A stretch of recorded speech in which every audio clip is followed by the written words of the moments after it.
آپ سب کو مسلم سلامتی ہو، اس واسطے کہ اس میں خدا کی راست بازی ایمان سے اور ایمان کے لحاظ سے ظاہر ہوتی ہے۔ جیسا لکھا ہے کہ راست باز ایمان سے جیتا رہے گا، کیونکہ خدا کا غضب ان آدمیوں کے تمام بے دینی اور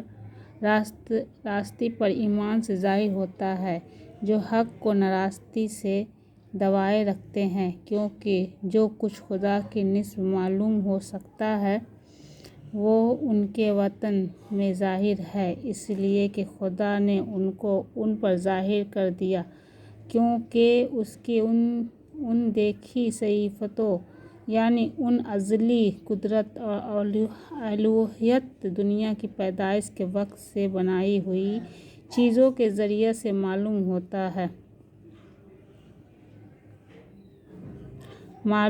ہو کر صاف نظر آتی ہے، یہاں تک کہ ان کو کچھ گزر باقی نہیں، اس لیے کہ اگرچہ انہوں نے خدا کو جان تو لیا مگر اس کی خدائی کے لائق اس کی تمجید اور شکرگزاری نہ کی، بلکہ باطل خیال میں پڑ گئے اور انہوں نے بے سمجھ دلوں پر اندھیرا چھا گیا، وہ اپنے آپ کو دانا جان کر بیوقوف بن گئے اور غیر فانی خدا کے جلال کو فانی انسان اور پرندوں اور چوپائیوں اور کیڑے مکوڑوں کی صورت میں بدل ڈالا۔ اور اس واسطے خدا نے ان کے دلوں کی خواہشوں کے مطابق انہیں ناپاکی میں چھوڑ دیا کہ ان کے بدن آپس میں بے حرمتی کی جائیں، اس لیے کہ انہوں نے خدا کی سچائی کو بدل کر جھوٹ بنا ڈالا اور مخلوقات کی زیادہ پرستی اور عبادت کیا نسبت اس خالق کے جو ابد تک محدود ہے۔ آمین۔ اس سبب سے خدا نے ان کو گندی صحبتوں میں چھوڑ دیا، یہاں تک کہ ان عورتوں نے اپنے طبعی کام کے خلاف طبعی کام سے بدل ڈالا، اسی طرح مرد بھی عورت سے طبعی کام چھوڑ کر آپس میں صحبت کے مست ہو گئے، یعنی مردوں نے مردوں کے ساتھ رؤسائی کے کام کرکے اپنے آپ میں اپنی گمراہی کے لائق بدل ڈالا۔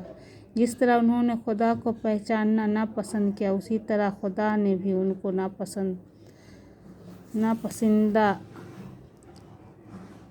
غفل کے حوالے کر دیا کہ نالائق حرکتیں کریں، بس وہ ہر طرح کی ناراستی، بدی، لالچ اور بدخواہی سے بھر گئے اور حسد، خون ریزی، جھگڑے، مکاری اور بغل چغل سے معمور ہو گئے اور غضب کرنے والے،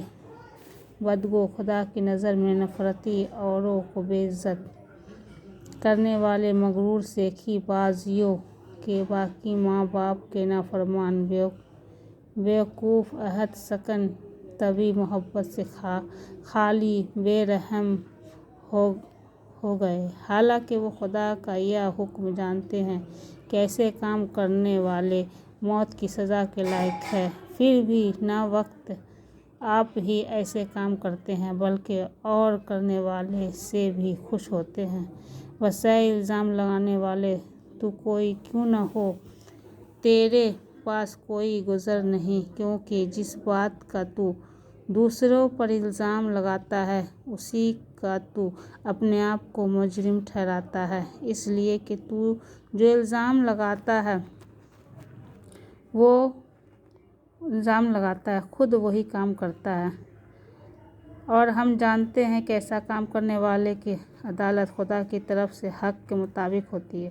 اے انسان، تو جو ایسے کام کرنے والوں پر الزام لگاتا ہے اور خود وہی کام کرتا ہے، کیا یہ سمجھتا ہے کہ تو خدا کی عدالت سے بچ جائے گا، یا تو اس کی مہربانی اور تحمل اور صبر کی دولت کو ناچیز جانتا ہے اور نہیں سمجھتا کہ خدا مہربانی تجھ کو توبہ کی طرف مائل کرتی ہے، بلکہ تو اپنی سختی اور غیر تائب دل کے مطابق اس قہر کے دن کے لیے اپنے واسطے غضب کما رہا ہے، جس میں خدا کی سچی عدالت ظاہر ہوگی۔ وہ ہر ایک کو اس کے کاموں کا موافق بدلہ دے گا۔ جو نیکوکاری میں ثابت قدم رہ کر جلال اور عزت اور بقا کے طالب ہوتے ہیں، ان کو ہمیشہ کی زندگی دے گا، مگر جو تفرقہ انداز اور حق کے نہ ماننے والے بلکہ ناراستی کے ماننے والے ہیں، ان پر غضب اور قہر ہوگا، اور مصیبت اور تنگی ہر ایک بدکاری جان پر آ پڑے گی، پہلے یہودی پھر یونانی، مگر جلال اور عزت اور سلامتی ہر ایک نیکوکار کو ملے گی، پہلے یہودی پھر یونانی کو، کیونکہ خدا کے ہاں کسی کا طرفداری نہیں، اس لیے کہ جنہوں نے بغیر شریعت پائے گناہ کیا وہ بغیر شریعت کے ہلاک بھی ہوں گے، اور جنہوں نے شریعت کے ماتحت ہو کر گناہ کیا اس کی سزا شریعت کے موافق ہوگی، کیونکہ شریعت کے سننے والے خدا کے نزدیک راستہ باز نہیں ہوتے، بلکہ شریعت پر عمل کرنے والے راستہ باز ٹھہرائے جائیں گے۔ اس کے سبب سے وہ قوموں میں جو شریعت نہیں رکھتے اپنی طبیعت سے شریعت کے کام کرتے ہیں، تو باوجود شریعت نہ رکھنے کے وہ اپنے لیے خود ایک شریعت ہیں،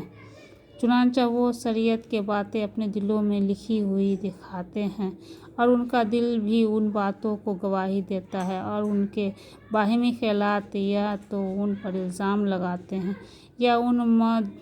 معذور رکھتے ہیں جس روز خدا میری خوشخبری کے مطابق یسوع مسیح کے معرفت آدمیوں کو پوشیدہ باتوں کا انصاف کرے گا۔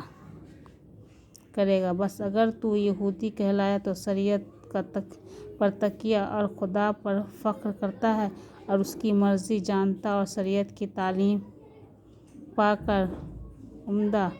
باتیں پسند کرتا ہے، اور اگر تجھ کو اس بات پر بھی بھروسہ ہے کہ میں اندھوں کا رہنما اور اندھیرے میں پڑے ہوئوں کے لیے روشنی اور داناؤں کا تربیت کرنے والا اور بچوں کا استاد ہوں، اور علم اور حق کا نمونہ شریعت میں ہے اور میرے پاس ہے، بس تو جو اوروں کو سکھاتا ہے اپنے آپ کو کیوں نہیں سکھاتا؟ تو جو وعظ کرتا ہے کہ چوری نہ کرنا، آپ خود کیوں چوری کرتا ہے؟ تو جو کہتا ہے کہ زنا نہ کرنا، آپ خود کیوں زنا کرتا ہے؟ تو جو بتوں کی نفرت رکھتا ہے تو خود آپ کیوں مندروں کو لوٹتا ہے؟ تو جو شریعت پر فخر کرتا ہے، شریعت کے عدلوں سے خدا کی کیوں بے عزتی کرتا ہے؟ کیونکہ تمہارا سبب سے غیر قوموں میں خدا کے نام پر کفر بکا جاتا ہے، کیونکہ یہ لکھا بھی ہے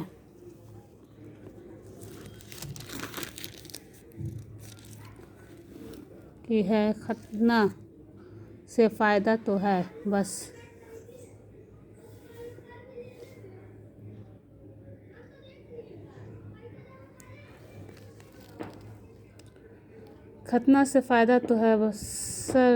طریقہ تو شریعت پر عمل کرے، لیکن جب تو نے شریعت سے عہد کیا تو تیرا ختنہ کا نامختونی ٹھہرا۔ بس اگر نامختون شخص شریعت کے حکموں پر عمل کرے تو کیا اس کی نامختونی ختنہ کے برابر نہ گنی جائے گی؟ اور جو شخص قومیت کے سبب سے نامختون رہا، اگر وہ شریعت کو پورا کرے تو کیا تجھے، جو باوجود کلام اور ختنہ کے شریعت سے عہد کرتا ہے، قصوروار نہ ٹھہرائے گا؟ کیونکہ وہ یہودی نہیں جو ظاہر کا ہے، اور نہ وہ ختنہ ہے جو ظاہری اور جسمانی ہے، بلکہ یہودی وہی ہے جو باطن میں ہے، اور ختنہ وہی ہے جو دل کا اور روحانی ہے،